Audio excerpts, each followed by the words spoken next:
Standard hydrogen electrode. सबसे पहले तो हमारे पास इस तरीके से कंटेनर होता है। कंटेनर के अंदर यहाँ पर HCl भरा हुआ होता है। कंटेनर के अंदर हमारे पास HCl का सॉल्यूशन भरा हुआ होता है। इसके बाद हम लोग क्या करते हैं, यहाँ पर एक ग्लास जैकेट यूज करते हैं। उसके अंदर एक और हमारे पास ग्लास जैकेट होती है जो कि अंदर होती है। यहाँ पर भी आप लोग डायग्राम देख सकते हैं। यहाँ पर हमारे पास HCl का सॉल्यूशन है, साथ में एक ग्लास जैकेट है। इसके अंदर एक इनर ग्लास जैकेट है। और बाहर हम लोग क्या करते हैं, उस जो इनर ग्लास जैकेट हमारे पास है उसमें एक प्लेटिनम का वायर इस तरीके से फिट कर देते हैं। ये हमारे पास प्लेटिनम का वायर है। और नीचे हम लोग लटका देते हैं प्लेटिनम की फॉइल। जिस प्रकार से हमारे पास छन्नी होती है उस प्रकार से हम लोग यहाँ पर इस तरीके से लटका देते हैं। अब रिएक्शन कैसे होती है, यहाँ से हम लोग एक छोटा सा होल करते हैं।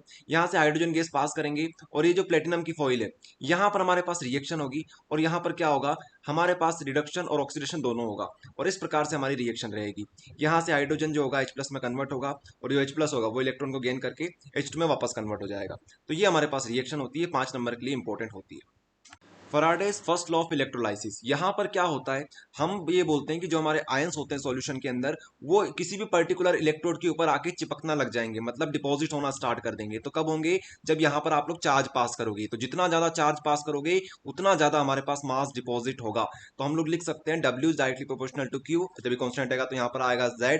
और Z जो होगा फिर हम लोग Q की वैल्यू रख देंगे तो ZIT हमारे पास हो जाएगा। और ये हमारे पास एक्सप्रेशन बनने वाला है हमारे पास फर्स्ट का। सेकंड की बात करते हैं। तो यहाँ पर Faraday second law of electrolysis में क्या होता है, हम लोग सबसे पहले 2 कंटेनर यूज करते हैं। ये हम लोग इस तरीके से सीरीज में कनेक्ट कर देते हैं और चार्ज हमारे पास जो करंट हमारे पास जो रहेगा वो सेम रहेगा। तो ऐसी कंडीशन में जिस बार जो मास डिपॉजिट होगा वो डायरेक्टली प्रोपोर्शनल रहेगा हमारे पास इक्विवेलेंट वेट के डायरेक्टली प्रोपोर्शनल रहेगा। तो हम लोग लिख सकते हैं W is directly proportional to E। और अगर इसी को हम लोग आगे लिखने की कोशिश करें तो ये इस तरीके से हमारे पास एक्सप्रेशन बन जाएगा दोनों अलग अलग इलेक्ट्रोड के लिए। और हम लोग यहाँ पर बात इस तरीके से बता देंगे, थ्योरी आपके लिए यहाँ पर इस तरीके से हमने लिख रखी है। तो relation between cell constant and conductivity ये हम लोग देखने जा रहे हैं। तो सबसे पहले आप लोग क्या लिखेंगे, सबसे पहले आप लोग लिखेंगे कप्पा। कप्पा जो हमारे पास होता है के, जिसको हम लोग कंडक्टिविटी बोलते हैं। ये जो होता है हमारे पास ये होता है 1/रो। और रो की वैल्यू आप लोग यहाँ पर रख देंगे जो होती है RA/L। तो यहाँ से हमारे पास जो L रहेगा वो ऊपर चला जाएगा तो हमारे पास ये एक्सप्रेशन बनेगा। अब यहाँ पर हमारे पास जो चीज रहेगी वो देखने वाली ये रहेगी, हमारे पास 1/R भी है और L/A भी है। तो 1/R को हम लोग बोलेंगे कंडक्टेंस। और हमारे पास L/A जो होता है उसे बोलते हैं हम लोग सेल कॉन्स्टेंट। ये चीज आपको ध्यान रखनी है। और अगर आपसे कोई पूछ ले कि सेल कांस्टेंट को डिफाइन करो तो आप लोग यहाँ पर डेफिनेशन दे रखी है सेल कांस्टेंट की, इसे आप लोग पढ़ लीजिएगा। पहले हम लोग बात करते हैं मोलार कंडक्टिविटी के ऊपर। इसको हम लोग इस तरीके से डिफाइन करते हैं, लैम्डा एम इस तरीके से हम लोग लिखते हैं। मोलार कंडक्टिविटी जो होती है ये क्या होता है, कंडक्टेंस ही होता है। क्या होता है, कंडक्टेंस ही होता है। लेकिन कब होता है, जब हमारे जो इलेक्ट्रोड्स हैं वो एक दूसरे से यूनिट डिस्टेंस पे रखी हो। जो हमारे पास इलेक्ट्रोड्स होती है यहाँ पर और यहाँ पर एक दूसरे से यूनिट डिस्टेंस पे रखी हो। साथ में यहाँ पर कंडक्टेंस किसकी वजह से बनना चाहिए, 1 मोल ऑफ इलेक्ट्रोलाइट की वजह से बनना चाहिए। तो यहाँ पर 1 मोल आता है इसलिए हम इसे बोलते हैं मोलार। इसका जो फॉर्मूला बनेगा ये बनेगा, साथ में इसका एक और फॉर्मूला बनेगा जो कि आपको याद करना है, जो कि हमारे पास ये है, ये वाला। ठीक है, ये मोलारिटी के फॉर्म में। इसके बाद हम लोग बात करते हैं इक्विवेलेंट कंडक्टिविटी के ऊपर। तो यहाँ पर सेम वही चीज रहने वाली है, बस छोटा सा अंतर यहाँ पर ये हो जाएगा कि यहाँ पर हमारे पास आ जाएगा ग्राम इक्विवेलेंट। क्या आ जाएगा, ग्राम इक्विवेलेंट। फॉर्मूला इसका एक तो ये बनेगा सेम टू सेम। और यहाँ पर आप लोग जो मोलारिटी ले रहे थे उसकी जगह पे आपको नॉर्मलिटी ले लेना है। जैसे कि यहाँ पर आप लोग फॉर्मूला देख सकते हो, यहाँ पर नॉर्मलिटी आ जाएगा।